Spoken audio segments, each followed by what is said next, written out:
ओम नमः शिवाय। जिंदगी जब महाकाल पे फिदा हो जाती है, सारी मुश्किलें अपने आप जीवन से जुदा हो जाती है। सुकून की तलाश नहीं होती दुनियादारी में, एक बार माथा रगड़ के देख महादेव की वफादारी में। तो चलिए प्रिय भक्तगण, आज हम आपको एक कथा का श्रवण करा रहे हैं जो सुनने मात्र से आपके जीवन में सुख संपत्ति और धन की वर्षा होगी।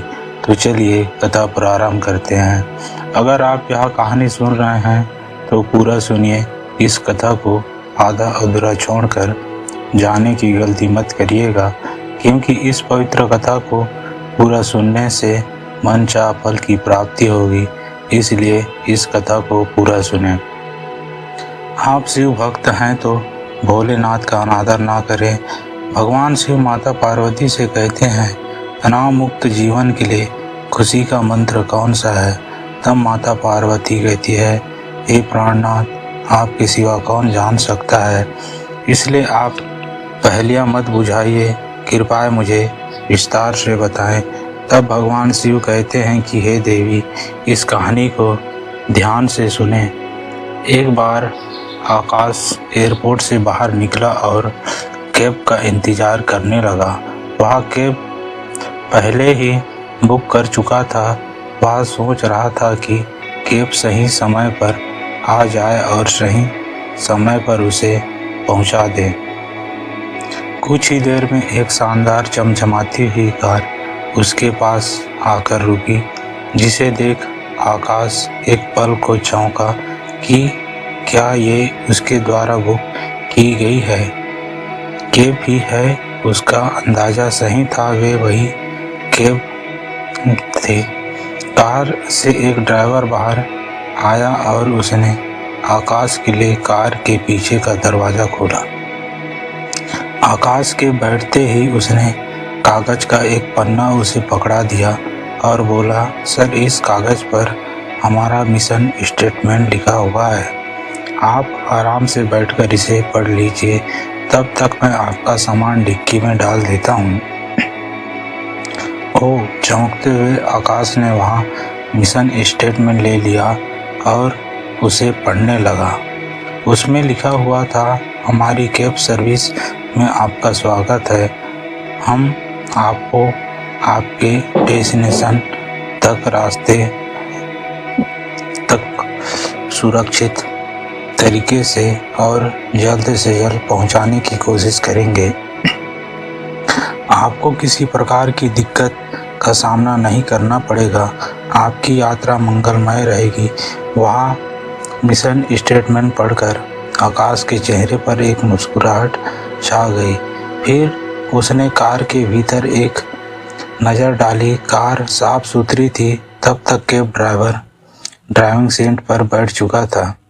उसने पलटकर आकाश से पूछा, सर, ऐसी एक टेम्परेचर रखूं? यदि इसे बढ़ाना या घटाना हो तो आप बेझिझक मुझे बताइए। आकाश ने कहा, नहीं, इसकी ज़रूरत नहीं है। ऐसी का टेम्परेचर ठीक है। इसके बाद कैब ड्राइवर ने एक कार्ड आकाश की ओर बढ़ाया और बोला, सर, इस कार्ड पर सभी रेडियो स्टेशन की पूरी डिटेल है। आप जिस भी रेडियो स्टेशन को सुनना चाहते हैं, प्लीज़ मुझे बता दीजिए, मैं वे प्ले कर दूंगा। आकाश ने कार्ड ले लिया और फिर कैब ड्राइवर ने कहा, सर, आपके सारे न्यूज़पेपर भी यहाँ उपलब्ध हैं। जो आप पढ़ना चाहें मुझे बता दें। आकाश ने एक न्यूज़पेपर पढ़ने के लिए ले लिया। कैब ड्राइवर ने फिर पूछा, सर, आप चाय या कॉफ़ी कुछ लेंगे? आकाश ने जवाब दिया, एक्चुअली मुझे सॉफ्ट ड्रिंक चाहिए था। आपको ठीक सामने एक छोटा सा फ्रिज है, सर, आपको वहाँ चिल वाटर मिल जाएगा। ड्रिंक्स की कुछ वैरायटीज मिल जाएंगी।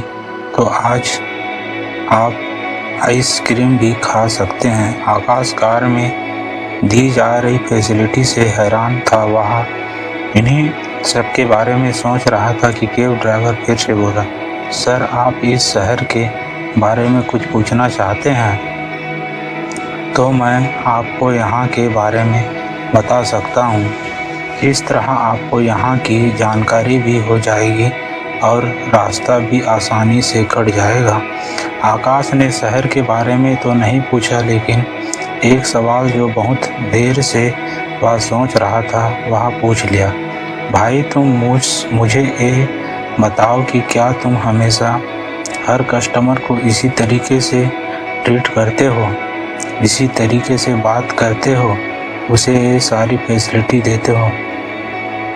कैब ड्राइवर ने जवाब दिया, जी सर, लेकिन ये मैंने 1 साल पहले ही शुरू किया हूँ। ये 5 साल से मैं कैब ड्राइवर चला रहा हूँ, लेकिन पहले ये सब नहीं करता था। मुझ में एक बदलाव एक कहानी लेकर आई। एक दिन कैब चलाते चलाते मैं रेडियो पर एक कहानी सुन रहा था।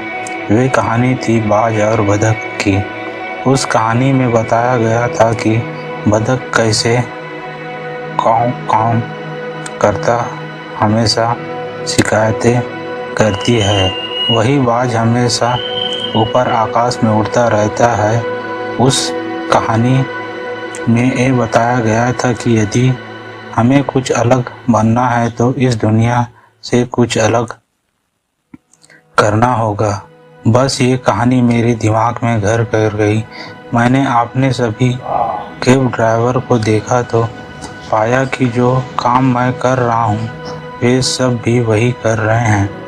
वे दिन भर थक हार कर काम करते हैं और ज़िंदगी से शिकायतें करते रहते थे कि मैं भी ऐसा ही कर रहा था। लेकिन उस दिन मैंने सोचा कि मुझे कुछ अलग करना चाहिए।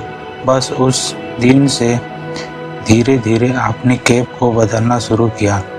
धीरे धीरे एक फैसिलिटी ऐड करनी शुरू किया और आज तक कर रहा हूँ। आप बहुत लकी हैं सर कि आपको आज मेरे साथ ड्राइव पर आने का मौका मिला। क्या? क्योंकि मेरी कैब हमेशा बुक रहती है। एक बार जो पैसेंजर मेरे साथ आ जाता है वे हमेशा मेरे साथ ही जाना चाहता है। वे मेरा नंबर ले जाता है और ज़रूरत पड़ने पर कॉल कर लेता है। कई बार मैं बुक होता हूँ तो अपने दोस्त को भेज देता हूँ और उन्हें कोई दिक्कत नहीं आने देता। आप भी मेरे कार्ड लीजिए सर, कभी आपको भी मेरी ज़रूरत पड़े तो याद ज़रूर कीजिएगा। आकाश को आज तक इतना बढ़िया ड्राइवर कभी नहीं मिला था। उसका ये सफ़र उसके लिए ख़ास बन गया।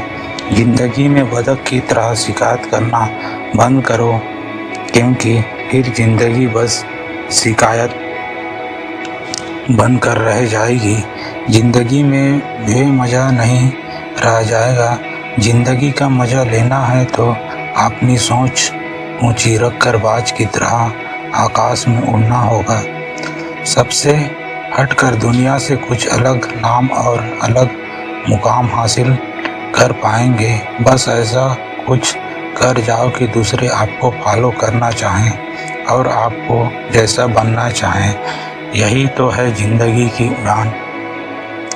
इस वीडियो को बोलते समय कोई त्रुटि हो तो मैं क्षमा चाहता हूँ। उम्मीद है आप सभी को ये वीडियो अच्छी लगी होगी।